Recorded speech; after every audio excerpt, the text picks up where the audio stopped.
नमस्कार दोस्तों, सहायक आचार्य भर्ती को लेकर के लगातार आपके मन में सवाल उत्पन्न हो रहे हैं और कई सारी चीजें हैं जो आप सबको जानना अति आवश्यक हो गया।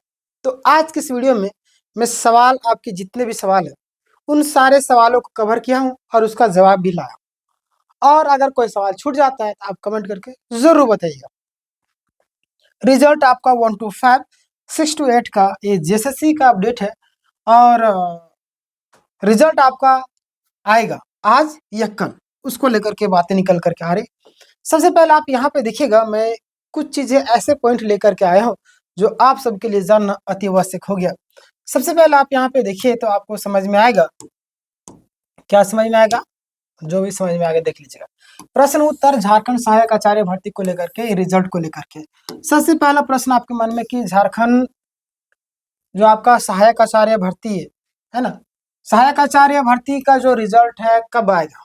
तो इसका जो सटीक उत्तर है ध्यान दीजिए। मौजूदा जो स्थिति है उसके अनुसार सहायक आचार्य भर्ती आपका 1 to 5 हो या 6 to 8 हो, का रिजल्ट को लेकर के गतिविधियां तेज हो गई, बिल्कुल। और सूत्रों से जो संकेत मिल रहे हैं उसके अनुसार रिजल्ट जो चरणबद्ध तरीके से फेज वाइज आपका रिजल्ट तरीके से जारी किया जा सकता है। पहले चरण में सीमित संख्या में, मैंने पहले भी आपको बोल रखा था और आज भी वही चीजें निकल करके आ रहे, सीमित संख्या में कैंडिडेट्स का रिजल्ट आने की संभावना है। पहला सवाल का जवाब आपको मिल गया। आगे बढ़ते हैं हम यहाँ पे। सवाल नंबर 2 क्या पूछ रहे हैं आप लोग? क्या सभी कैंडिडेट का रिजल्ट एक साथ आएगा? जी हाँ, बिल्कुल ध्यान देगा आप लोग। क्या उत्तर? नहीं। क्या सभी लोगों का एक साथ नहीं आएगा? इसके पीछे भी रीजन है। रिजल्ट एक साथ जारी नहीं होगा बल्कि अलग अलग श्रेणियों में क्रम प्रकाशित किया जाएगा। समझ रहे ना? अलग अलग श्रेणियों में क्रम आपको मतलब क्रम में बोला क्रमशः प्रकाशित किया जाएगा। समझ रहे ना? यह निर्णय लंबित मामलों और कोर्ट प्रक्रिया को ध्यान में रख करके लिया जा रहा है। समझ रहे ना? बिल्कुल। चलिए आगे हम बात करते हैं। मैंने आपको पहले ही बता रखा है, अगर कुछ सवाल छूटते हैं तो कमेंट कीजिएगा, मैं आपको बता दूंगा। पॉइंट नंबर 3 यानी कि सवाल नंबर 3, क्या सवाल है? लगातार पूछ रहे थे आप लोग कि किन कैंडिडेट्स का रिजल्ट पहले जारी किया जा सकता है। ये भी बहुत ही अहम सवाल है कि किनका रिजल्ट सबसे पहले जारी किया जाएगा। तो आप यहाँ पे गौर कीजिएगा कि इसका जो उत्तर है प्रारंभिक चरण में, है ना, प्रारंभिक चरण में निम्न कैंडिडेट को शामिल किया किए जाने की संभावना है। वो कैंडिडेट्स कौन कौन से हैं ये जानिए। कौन कौन से कैंडिडेट हैं? वे कैंडिडेट्स हैं जिनका डॉक्यूमेंट्स वेरिफिकेशन पूर्ण हो चुका है। जो लोग डीबी, है ना, जो लोग डीबी कंप्लीट करवा चुके हैं, नोटिस के जवाब दे चुके, यानी कि नोटिस का जो जवाब दे चुके हैं। और नोटिस का जवाब गलत तरीके से नहीं, सही तरीके से। बहुत सारे लोग यहाँ पे गलत तरीके से जवाब दिए और मैंने उनको बार बार आग्रह किया था कि आपको इस तरीके से नहीं करना। मैंने हजारों छात्रों की हेल्प की, आपकी भी हेल्प करने वाला हूँ, इसीलिए आप सब्सक्राइब कर लीजिएगा। टेलीग्राम में भी जुड़ जाइएगा ताकि जब भी कोई अपडेट आएगी मैं आप वहाँ पे मिल जाएंगे।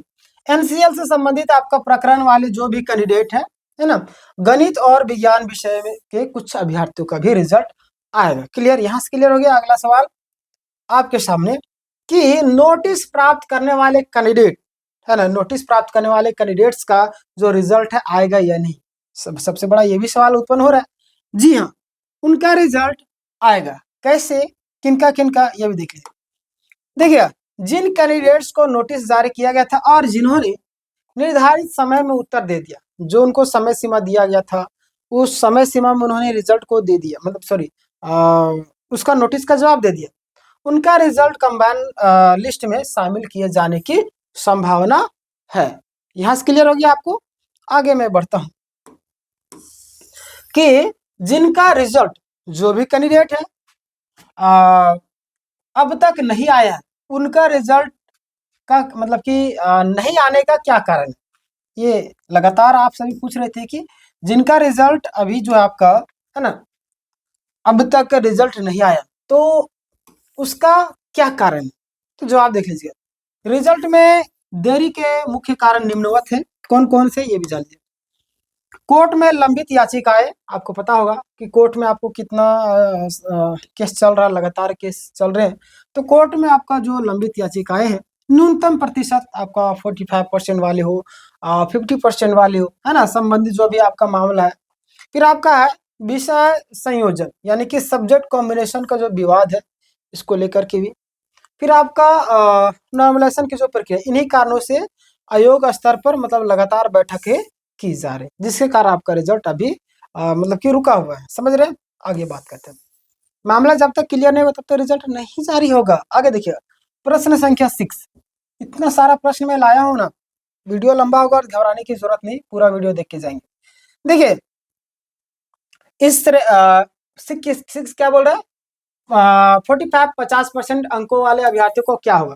तो उत्तर है, इस श्रेणी से संबंधित मामला अभी न्यायपालिका मतलब कि न्यायालय में विचाराधीन है। मतलब न्यायालय जो भी आदेश देगी उसके अनुसार आपका अंतिम आदेश आएगा और उसके अनुसार रिजल्ट जारी होगा।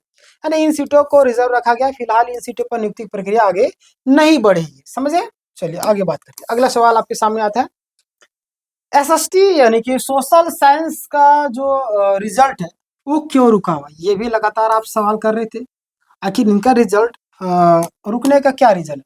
तो यहाँ पे देखिए कि एसएसटी रिजल्ट में पात्र अभ्यर्थियों की जो संख्या को लेकर के लगातार स्थिति स्पष्ट नहीं है। हालांकि मतलब कि न्यायालय में न्यायालय के दिशा निर्देश के अनुसार पूरी भर्ती प्रक्रिया को पूरा करना अनिवार्य है और यदि सीटें रिक्त रहती तो परिणाम जारी करना होगा। समझ रहे हैं ना?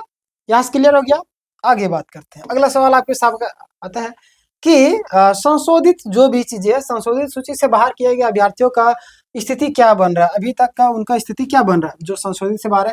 तो इसका जो आपका सटीक उत्तर है, संशोधित सूची से बाहर किए गए अभ्यर्थियों को लेकर के पुनः विचार की प्रक्रिया चल रही है। समझ लो, पुनः विचार की प्रक्रिया चल रही है। यदि संशोधित निर्णय में संशोधन होता है तो उन अभ्यर्थियों का रिजल्ट भी जारी किया जा सकता है। यहाँ से अगला सवाल का जवाब मिल गया। आगे बढ़ते हैं हम लोग। 2 इयर्स बीएड को लेकर के बातें निकल के आ रही, कैंडिडेट्स का रिजल्ट आएगा या नहीं? तो आप यहाँ पे ध्यान दीजिएगा कि इन श्रेणियों से आपका संबंधित रिजल्ट को अभी होल्ड में रखा गया है और कोर्ट के अंतिम आदेश के बाद ही इनका जो रिजल्ट है नियुक्ति पर निर्णय लिया जाएगा। समझ रहे हैं? चलिए अगला सवाल आपका आता है कि कक्षा 1 to 5 के लिए सेकेंड डिव लिस्ट होगा या नहीं? ये भी सवाल लगातार पूछ रहे थे कि सेकेंड डिव लिस्ट आएगा या नहीं। तो देखिएगा इसका उत्तर है क्या है, ध्यान दिए। कक्षा 1 to 5 के लिए पेपर 3 आयोजित किया जा चुका है आपको और नॉर्मलाइजेशन के बाद कट ऑफ निर्धारित की गई है और केवल कट ऑफ में आने वाले अभ्यर्थियों को आगे प्रक्रिया में शामिल किया जाएगा। यहाँ से आपको क्लियर हो गया। आगे बात करते हैं हम लोग। अगला सवाल है आपका कि अगली महत्वपूर्ण जो आपका सुनवाई है वो कब है? तो ये तो मैंने पिछला वीडियो में लगातार बताया था। अगली जो सुनवाई आपका 17 फरवरी को है। समझ रहे हैं? सुप्रीम कोर्ट में आपका संशोधित सूची नॉर्मलाइजेशन जो विषय 17 फरवरी को आपका हाई कोर्ट में न्यूनतम प्रतिशत एवं 2 इयर्स बीएड वाले का मामला चल रहा है ना। इन सुनवाई के बाद स्थिति अधिक से अधिक स्पष्ट हो जाएगी। आगे हम बात करते हैं। अगला सवाल, रिजल्ट को लेकर के अंतिम निष्कर्ष क्या है आप सभी के लिए? सवाल तो यही है। तो अभी तक का जो सिचुएशन बन रहा है, रिजल्ट जारी होने की प्रक्रिया शुरू होने वाली है और यह प्रक्रिया चरणबद्ध होगी। कुछ अभ्यर्थियों का रिजल्ट शीघ्र ही जारी हो सकता है और शेष मामलों पर कोर्ट के निर्णय के बाद कार्रवाई होगी। तो इतने सारे सवाल को जवाब मैंने दिया, इतने सारे सवालों को मैंने लिया। अगर कोई सवाल छूट जाता है तो आप कमेंट कीजिएगा, नेक्स्ट वीडियो में उसको कवर कर दूंगा।